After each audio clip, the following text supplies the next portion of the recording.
আসসালামু আলাইকুম ওয়া রাহমাতুল্লাহ। মধ্যপ্রাচ্যে যে লড়াইটা হচ্ছে ইসরায়েল এবং ইরানের মধ্যে, সেই যুদ্ধ 6 দিন অতিক্রম করেছে। আমরা 1967 সালে আরবদের সাথে ইসরায়েলের তো অনেকগুলো যুদ্ধ হয়েছে। 1948 হয়েছে, 67-তে হয়েছে, 72-73 দিকে হয়েছে।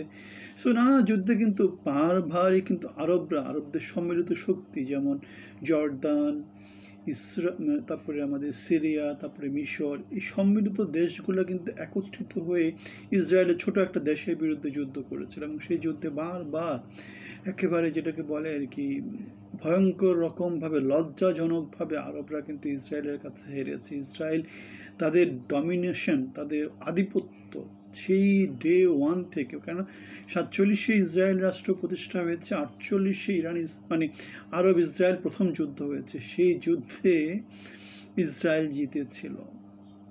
সুতরাং আমরা দেখছি ইসরায়েল প্রথম থেকেই তারা জানে তাদেরকে কীভাবে টিকে থাকতে হবে, কেননা তারা তো প্রচণ্ড রকমের সংগ্রামী একটা জাতি।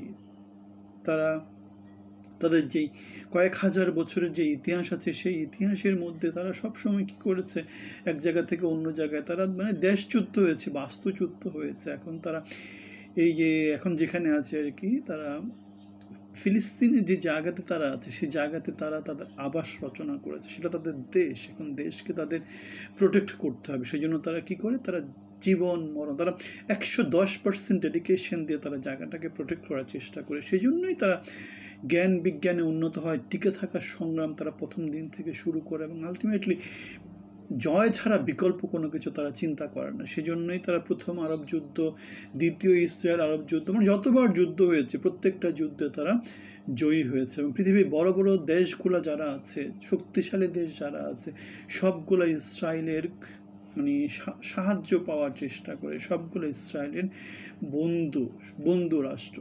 এই অবস্থায় ইরান, মধ্যপ্রাচ্যের একটা দেশ যারা অনেকদিন ধরে মার্কিন অবরোধের ভিতর দিয়ে যাচ্ছে, তারা ইসরায়েলের সাথে 6 দিন 7 দিন ধরে যুদ্ধ করছে, এবং সেই যুদ্ধে তারা টিকে আছে এবং প্রচণ্ড শক্তি নিয়ে টিকে আছে। এটা অবশ্যই ইরানের জন্য বিশাল বিজয়।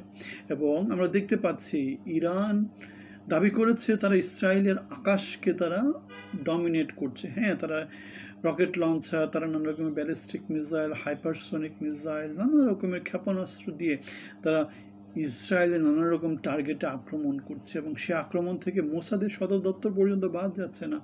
নানা জায়গাতে কিন্তু তারা তাদের আধিপত্য বিস্তার করছে, এবং ইসরায়েল যেহেতু ছোট একটা দেশ, সুতরাং তাদেরকে মাটির সাথে মিশিয়ে দেয়া, এই যুদ্ধ যদি চলতে থাকে ইরানের পক্ষে অসম্ভব কিছু না, কেন 7 দিনে তারা সেটা প্রমাণ করেছে। অন্যদিকে ইসরায়েল দাবি করেছে তারা ইরানের আকাশ তাদের দখলে। তারা তাদের F-35, F-16, F-15 বিমানগুলো নিয়ে ইরানের নানা টার্গেটে তারা আক্রমণ করে যাচ্ছে।